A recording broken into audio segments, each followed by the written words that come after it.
अस्सलाम वालेकुम। आज का हमारा जो टॉपिक है वो है chapter number 10 human respiratory system, components of human respiratory system, ये टॉपिक का नाम है।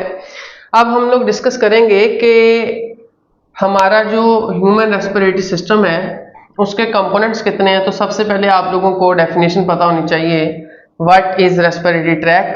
तो वो वाले ऑर्गन्स जो रेस्पिरेटरी सिस्टम के रास्ते में आते हैं, यानी कि हमारे मुंह से लेकर हमारे लंग्स तक जितने भी अंदर इसके दौरान ऑर्गन्स आते हैं, उन सब ऑर्गन्स को मिला के हम लोग जो है रेस्पिरेटरी ट्रैक बोलते हैं। और इन सारे ऑर्गन से एक रास्ता बनता है, एक पैसेज बनता है, जिस पैसेज के जरिए, जिस रास्ते के जरिए से एयर जो है अंदर भी जाएगी और उसी रास्ते से एयर जो है वो वापस भी आएगी। तो वो रास्ता, वो ऑर्गन्स जो सारे के सारे मिलकर एक ऐसा पैसेज क्रिएट करते हैं, एक ऐसा पैसेज, एक ऐसा रास्ता बनाते हैं जिसके जरिए से एयर अंदर भी जाएगी और एयर बाहर भी आएगी।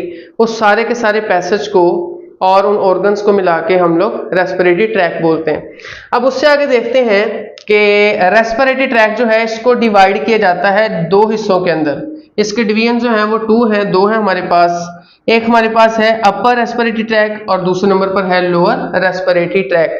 अब जो अपर रेस्पिरेटरी ट्रैक है और लोअर रेस्पिरेटरी ट्रैक है, उसको समझने के लिए एक देसी सी एग्जांपल है कि आपकी नेक से ऊपर, नेक रीजन से ऊपर वाली साइड पर जो भी ऑर्गन्स आएंगे उनको हम लोग अपर रेस्पिरेटरी ट्रैक में पढ़ेंगे, और नेक रीजन से नीचे थोरेसिक कैविटी तक जितने भी, थोरेसिक कैविटी बोलते हैं चेस्ट कैविटी को, वहां तक जितने भी ऑर्गन्स आएंगे उनको हम लोग किसमें शामिल करेंगे, लोअर रेस्पिरेटरी ट्रैक में। अब देखें अपर रेस्पिरेटरी ट्रैक में मैंने लिखा है इसके अंदर तीन ऑर्गन्स आएंगे, तीन चीजें, तीन स्ट्रक्चर्स आएंगे, नेजल कैविटी, फेरिंग्स और लेरिंग्स। इसके बाद बच्चों आप लोगों ने याद रखना है movement of air into and out of the body. Upper respiratory tract क्या करवाता है? अपर रेस्पिरेटरी ट्रैक जो है वो सिर्फ और सिर्फ एयर को अंदर लेके जाएगा और एयर को बाहर लेकर आएगा। इन दो कामों के अंदर हेल्प करता है। तीसरे नंबर पर एक पॉइंट है clean, humidify, warm the air, और ये किसमें रोल प्ले करता है? जो अंदर जाने वाली एयर है उसको अंदर पूरे रेस्पिरेटरी ट्रैक के डीपर, बहुत ज्यादा अंदर जाने से पहले उसको वार्म करता है, हवा को गर्म करता है, यानी कि उसका टेम्परेचर हमारी बॉडी के बराबर करेगा। और उसके बाद ह्यूमिडिफाई, उसके अंदर मॉइस्चर ऐड करेगा, नमी ऐड करेगा। और उसके बाद लिखा है वार्म द एयर, ये मैं बता चुका हूँ। क्लीन, फिल्टर भी करेगा एयर को, यानी कि जिसके अंदर कोई डस्ट पार्टिकल है जो बाहर से अंदर हवा के जरिए जाने वाले हैं तो उनको नेजल कैविटी के अंदर ही रोक लेगा, उससे आगे नहीं जाने देगा। उसके बाद है नो गैसियस एक्सचेंज। जो गैसेस एक्सचेंज है, यानी कि ऑक्सीजन का अंदर रह जाना और कार्बन डाइऑक्साइड का बाहर आना, वो अपर रेस्पिरेटरी ट्रैक के अंदर परफॉर्म नहीं किया जाता, बल्कि वो लोअर रेस्पिरेटरी ट्रैक सिस्टम जो है उसके अंदर परफॉर्म करवाया जाता है। ऑक्सीजन को अंदर रखा जाता है और कार्बन डाइऑक्साइड को बाहर निकाला जाता है। ये जो अपर रेस्पिरेटरी ट्रैक है ये सिर्फ और सिर्फ एक ही काम करेगा, ये सिर्फ गैसेस को अंदर लेके जाएगा और बाहर लेकर आएगा। दूसरे नंबर पर आने वाली हवा का टेम्परेचर इक्वल टू बॉडी करता है। तीसरे नंबर पर अंदर जाने वाली एयर को ह्यूमिडिफाई, यानी कि उसके अंदर नमी, मॉइस्चर ऐड करवाता है। और चौथे नंबर पर उसके अंदर हवा में अगर कोई डस्ट पार्टिकल्स हैं उनको अपने अंदर ट्रैप कर लेता है, लंग्स के अंदर जाने से रोकता है। दूसरे नंबर पर बच्चों देखते हैं lower respiratory tract. Lower respiratory tract जो है इसके अंदर ट्रैकिया, ब्रोंकाई एंड ब्रोंक्यूल्स, और उसके अलावा लंग्स भी इसके अंदर आते हैं, और लंग्स के अंदर मौजूद स्ट्रक्चर एल्वुलाई भी इसमें शामिल है।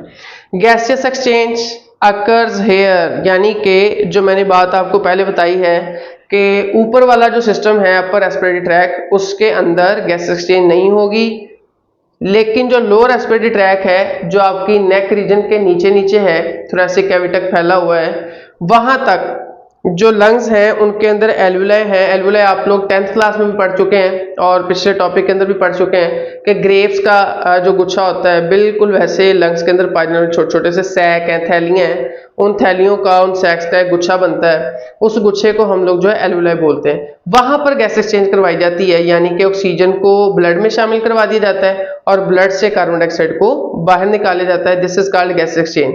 और ये वाला फिनोमेना जो है वो लोअर रेस्पिरेटरी ट्रैक के किस हिस्से में करवाया जाता है? लंग्स के अंदर। और लंग्स के अंदर भी किस स्ट्रक्चर में करवाया जाता है? एल्वियोलाई के अंदर। तो यहाँ पर हमारे पास अपर रेस्पिरेटरी ट्रैक के 3 हिस्से थे, नेजल कैविटी, फेरिंग्स और लेरिंग्स। और जो आपके पास लोअर रेस्पिरेटरी ट्रैक है उसके अंदर trachea, bronchi, bronchioles and lungs, ये वाले हिस्से शामिल हैं। इससे आगे बच्चों देखते हैं कि जो अपर रेस्पिरेटरी ट्रैक है पहले उसको डिस्कस करेंगे और उसको डिटेल से पढ़ने के बाद लोअर रेस्पिरेटरी ट्रैक जो है उसको स्टार्ट करेंगे। अपर रेस्पिरेटरी ट्रैक जो है उसको अगर देखा जाए तो उसका पहला कंपोनेंट हमने उधर पीछे भी लिखा हुआ है कि सबसे पहला जो उसका कंपोनेंट है वो है नेजल कैविटी। नेजल कैविटी जो है ये आपको डायग्राम में नजर आ रहा है कि ये वाला जो सारा एरिया है इसको क्या बोलते हैं? Nasal cavity. लेकिन उससे पहले नेजल कैविटी से पहले भी एक स्ट्रक्चर आता है, जो नोज के बाहर 2 सुराख नजर आ रहे हैं, इन सुराखों को हम लोग क्या बोलते हैं? नोस्ट्रिल्स। ये हमारे नोज की, नेजल कैविटी की एक्सटर्नल ओपनिंग्स हैं और ये एक्सटर्नल ओपनिंग्स जो है यही शुरुआत करती हैं एयर को अंदर ले जाने में, और इन दोनों सुराखों को हम लोग नोस्ट्रिल्स बोलते हैं और ये हमारी नेजल कैविटी के बाहर खुलते हैं। दूसरे नंबर पर जो नेजल कैविटी है उसकी डेफिनेशन होगी लार्ज एयर फिल्ड स्पेस, यानी कि ये जगह खाली है और यहां से एयर ने गुजरना होता है अंदर जाने के लिए भी और एयर ने गुजरना होता है बाहर जाने के लिए भी। और उसके बाद है बिहाइंड द नोज, ये हमारे नोज के पीछे वाली साइड में पाई जाती है, पार्टीशनड बाय नेजल सेप्टम। और नेजल कैविटी जो है नोज के अंदर जो इसका हिस्सा है उसको एक पर्दा, सेप्टम बोलते हैं पर्दे को। बायो के अंदर सेप्टम जहां पे भी लिखा है उसका मतलब पर्दा है। वो थिन मेम्ब्रेन, वो ब्रीक सा पर्दा जो है नेजल सेप्टम, ये इस नेजल कैविटी के शुरू वाले हिस्से को 2 हिस्सों में डिवाइड करता है, पार्टीशन करता है। और ये पूरे का पूरा जो हिस्सा है जो नोज के पीछे है, जिसके अंदर नोस्ट्रिल्स पाए जा रहे हैं, जिसके अंदर नेजल सेप्टम पाया जा रहा है और ये एयर फिल्ड एरिया है, इस सारे एरिया को मिलाकर हम लोग क्या बोलते हैं? Nasal cavity. अब बच्चों जो नेजल सेप्टम है ये क्या चीज है? पार्ट ऑफ नेजल बोन, यानी कि हमारी जो नाक की हड्डी है, जो हाथ लगाने से आपको फील भी होगी, इस हड्डी का वो हिस्सा है, यानी कि इसके साथ अटैच होता है, इसलिए इसको बोला जाता है पार्ट ऑफ नेजल बोन। ये जो आपका नेजल सेप्टम है जो नेजल कैविटी के आगे वाले हिस्से को 2 हिस्सों में डिवाइड करता है, ये बिल्कुल हमारी नोज की बोन के साथ जुड़ा। अच्छा बच्चों, अगर हम लोग नेजल कैविटी जो है उसके फंक्शंस को देखें तो सबसे पहला जो नेजल कैविटी का फंक्शन है वो है warm and humidify the incoming air, जो पीछे भी डिस्कस कर चुके हैं कि आने वाली एयर को, अंदर जाने वाली एयर को गर्म करना, वार्म करना, उसका temperature equal to the body करना, और उसके बाद उसको ह्यूमिडिफाई, उसके अंदर मॉइस्चर ऐड कर देना, नमी ऐड कर देना। ये पहला फंक्शन है हमारी नेजल कैविटी का। अच्छा बच्चों, यहाँ पर एक क्वेश्चन है कि जो हमारी नेजल कैविटी है वो आने वाली एयर का टेम्परेचर कैसे हमारी बॉडी के बराबर करेगी? तो बच्चों याद रखना है कि हमारी नेजल कैविटी के ऊपर वाली सरफेस पर बहुत ज्यादा क्या मौजूद है? Blood vessels. जो नेजल कैविटी जो है उसकी ऊपर वाली सरफेस पर बहुत ज्यादा क्या मौजूद है? Blood vessels. और ये ब्लड वेसल्स जो हैं, ब्लड कैपिलरीज जो हैं, इनके अंदर ब्लड का फ्लो बहुत ज्यादा होता है और यहाँ पर ब्लड का फ्लो ज्यादा होने की वजह से बहुत ज्यादा क्या प्रोड्यूस करवाई जाती है? हीट प्रोडक्शन करवाई जाती है ब्लड वेसल्स के फ्लो की वजह से। और जो हीट यहाँ पे पैदा होती है वो बाहर से आने वाली एयर को जैसे ही वो गुजरती है उस हीट की वजह से आने वाली एयर का टेम्परेचर जो है वो बॉडी के बराबर हो जाता है। तो ब्लड वेसल्स रोल प्ले करती हैं, नेजल कैविटी की ब्लड वेसल्स, जो कि आने वाली एयर को वार्म करती हैं, गर्म करती हैं। दूसरे नंबर पर बच्चों हमारी नेजल कैविटी के अंदर हेयर्स भी मौजूद हैं, म्यूकस मेम्ब्रेन भी मौजूद है। अब जो बाल है नेजल कैविटी के अंदर, नोज के अंदर, वो बाहर से आने वाले डस्ट पार्टिकल्स को अपने अंदर ट्रैप कर लेते हैं, फंसा लेते हैं और एयर को फिल्टर करने में हेल्प करते हैं। दूसरे नंबर पर जो म्यूकस मेम्ब्रेन है, म्यूकस मेम्ब्रेन यानी कि हमारी जो नेजल कैविटी अंदर वाली साइड पे है उसकी जो मेम्ब्रेन है वो हमेशा गीली रहती है, मॉइस्ट रहती है और चिपकने वाला स्टिकी सब्सटेंस वहां पे क्रिएट करवाती है, इसलिए इसको म्यूकस मेम्ब्रेन बोलते हैं। और वो जो स्टिकी चिपकने वाला सब्सटेंस है, उस चिपकने वाले मटेरियल को ही हम लोग जो है म्यूकस बोलते हैं। तो बाल, हेयर्स और म्यूकस दोनों मिलकर उन आने वाले डस्ट पार्टिकल्स को अपने साथ ट्रैप चिपका लेते हैं, फिल्टर करते हैं एयर को और अंदर नहीं जाने देते। इससे आगे बच्चों हमारे पास है, हमारे नोज के अंदर कीमोरिसेप्टर्स लगे होते हैं। कीमोरिसेप्टर्स का मतलब क्या है?